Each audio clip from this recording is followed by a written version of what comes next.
5 buwang labanan sa Marawi. May 23, 2017, Marawi, Philippines.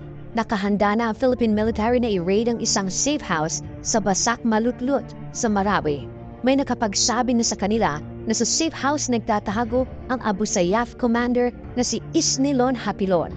Si Hapilon ay isa sa pinakamalaking terorista hindi lang sa Pilipinas kundi sa buong mundo.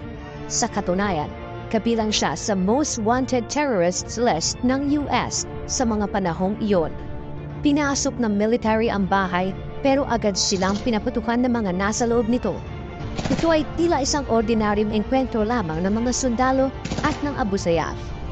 Hanggang ang isang grupo ay umatras, ang hindi nila alam sa mga oras na iyon.